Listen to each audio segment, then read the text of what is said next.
Olá a todos, meu nome é Nelson Granato e esse é o canal Marxismo, Teoria e Prática. Hoje nós retomamos aqui a série de leituras de O Capital. Na aula de hoje, com a primeira parte do capítulo 5 do livro 1, aqui, que se chama Processo de Trabalho e Processo de Produção. Recapitulando brevemente as aulas anteriores. No capítulo 1, sobre mercadoria, vimos que o capitalismo é uma imensa produção de mercadorias, e dela partimos para construirmos as categorias de análise fundamentais do capitalismo.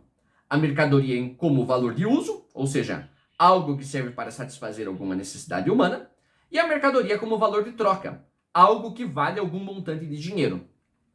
Ainda no capítulo 1, Marx identifica o trabalho humano como a fonte criadora do valor das mercadorias, e o tempo de trabalho socialmente necessário como a medida do valor. No capítulo 4, sobre a transformação do dinheiro em capital, vimos a origem da mais-valia, outro conceito fundamental do marxismo. A origem da mais-valia está no fato do trabalhador precisar vender sua força de trabalho ao capitalista por um valor, o seu custo de reprodução da força de trabalho, por um valor que é menor que o valor que é criado ao longo do processo de trabalho. Esse trabalho excedente, para além do custo de reprodução da força de trabalho, é a origem da mais-valia, que é apropriada pela classe capitalista. Para revisar esses conceitos com mais profundidade, nós temos os vídeos das aulas anteriores disponíveis aqui nos cards aqui deste vídeo. Agora vamos aprofundar o estudo da produção da mais-valia no capitalismo. Nesse capítulo 5, estudamos com mais detalhe o que Marx chama de processo de trabalho e processo de produção. Em linhas gerais, o processo de trabalho é o processo de produzir valores de uso, algo que é comum a todos os modos de produção, antes e depois do capitalismo. Já o processo de produção de mais-valia é a forma como o processo de produção aparece e é organizado no modo de produção capitalista. Vamos começar a analisar com mais detalhes o processo de trabalho de valores de uso de produtos e serviços. Marx observa que o trabalho humano é uma interação consciente do ser humano com a natureza para satisfazer alguma necessidade.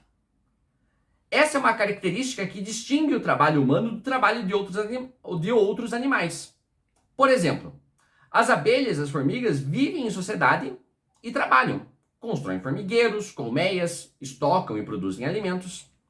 No entanto, ao comparar uma colmeia com um prédio mal feito, Marx observa o que distingue o trabalho da melhor abelha do trabalho do pior arquiteto.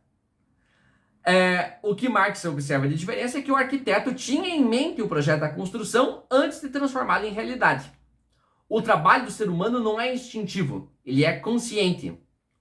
Ou seja, o ser humano tem a capacidade de planejar antes de executar um trabalho. Inclusive, essa capacidade é a base da inovação permanente dos diversos processos de trabalho tocados pela humanidade ao longo da sua história. Na análise do processo de trabalho, Marx identifica 3 elementos componentes. O primeiro deles é o próprio trabalho, que é a atividade humana consciente adequada a uma determinada finalidade, a produção de um determinado produto ou de um determinado serviço. O segundo elemento desse processo são os objetos de trabalho, que são a matéria sobre a qual se aplica o trabalho. Simplificando esse conceito, trata-se aqui das matérias-primas necessárias para nós executarmos os mais diversos trabalhos conduzidos na economia capitalista. Por fim, temos o terceiro elemento desse processo, que são os meios de produção, que nada mais são do que os instrumentos e as ferramentas e as máquinas, edificações e terra, enfim, tudo que o trabalhador utiliza para trabalhar sob o objeto de trabalho. Nas palavras aqui do próprio Marx, os meios de trabalho nada mais são do que um conjunto de coisas que o trabalhador insere entre si mesmo e o objeto de trabalho, que serve para dirigir a sua atividade sobre aquele determinado objeto. Para fixar esses conceitos fundamentais, vamos trazer alguns exemplos, dissecando o processo de trabalho de plantar trigo, fabricar uma peça de aço e cortar um cabelo, para trazer um exemplo da agricultura, um da indústria e outro do setor de serviços. Para plantar trigo, temos o trabalho da camponesa, que vai se utilizar do arado e do trator como meios de trabalho para cultivar o seu objeto de trabalho, a terra e sementes. Ao final desse processo, temos a produção de um produto ou de um valor de uso, o trigo in natura. Para fabricar uma peça de aço, temos o trabalho de metalúrgico, que vai se utilizar do torno mecânico e de uma série de ferramentas como meios de trabalho para moldar o seu objeto de trabalho, as barras de aço. Novamente, ao final desse processo, temos a produção de um produto ou de um valor de uso, as peças de aço.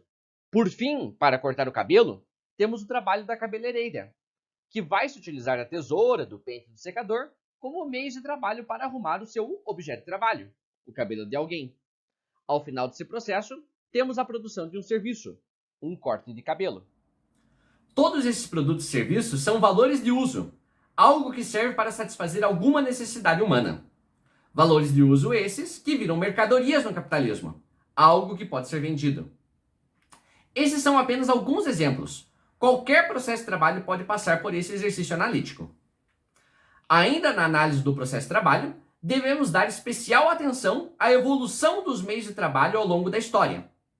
Nas palavras do próprio Marx, o que distingue as diferentes épocas econômicas não é o que se faz, mas como, com que meios de trabalho se faz. Os meios de trabalho servem para medir o desenvolvimento da força humana de trabalho e, além disso, indicam as condições sociais em que se realiza o trabalho. Voltando aos 3 processos de trabalho analisados anteriormente, o quanto os meios de trabalho da agricultora, do metalúrgico e da cabeleireira evoluíram ao longo do tempo. O quanto isso, por um lado, aumentou a produtividade do trabalho humano. E por outro lado, o quanto essa evolução os deixou alienados do seu próprio processo de trabalho. Ou seja, o quanto eles perderam a capacidade de ter o controle do trabalho que estão realizando.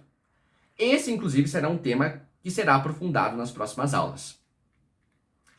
Ainda na análise daqueles 3 processos de trabalho, ao final de cada um deles temos um produto ou um serviço, um valor de uso impregnado de trabalho humano. O trigo in natura, produto do trabalho humano. A peça de aço, produto do trabalho humano. O corte de cabelo, produto do trabalho humano. Marx observa que, do ponto de vista do produto ou do serviço final de cada processo de trabalho, temos os objetos e os meios de trabalho como meios para sua produção, portanto, meios de produção, e o trabalho empregado como a força de trabalho que os produziu. Vamos guardar esses conceitos de meios de produção e força de trabalho. Eles aparecerão ali bastante ao longo dos próximos capítulos e das nossas próximas aulas de leituras do Capital. Para encerrar essa aula, vamos lembrar de algo que o capitalismo sempre tenta encobrir. O processo de trabalho só existe graças à força do trabalho humano. Nas palavras do próprio Marx, uma máquina que não serve ao processo de trabalho é inútil. Além disso, deteriora-se sob a poderosa ação destruidora das forças naturais. O ferro enferruja, a madeira apodrece. O fio que não se emprega na produção de tecido ou de malha é algodão que se perde. O trabalho vivo tem que se apoderar dessas coisas, arrancá-las de sua inércia, transformar valores de uso, produtos e serviços que eram possíveis, em produtos e serviços reais e efetivos.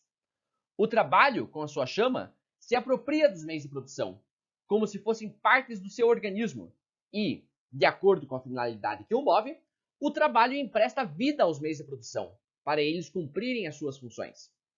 Os meios de produção são consumidos, mas com um propósito que os torna elementos constitutivos de novos valores, de novos produtos e serviços que podem servir ao consumo individual ou a novos processos de trabalho. Ou seja, máquinas, prédios e dinheiro sozinhos não produzem nada. Eles sempre vão depender da chama do trabalho humano. E aqui reside a força da classe trabalhadora. Como diria Chico Buarque em Linha de Montagem, pois quem toca o trem para frente pode, de repente, também fazer o trem parar. Por hoje é só. Na próxima aula veremos como o processo de trabalho se transforma em processo de produção de mais-valia no capitalismo. Deixe as suas dúvidas e reflexões nos comentários aqui logo abaixo do vídeo. Se inscreva nesse canal e ative as notificações se você quiser receber mais conteúdos assim. Muito obrigado por acompanhar esse vídeo aqui até o final e até uma próxima oportunidade. Tchau, tchau!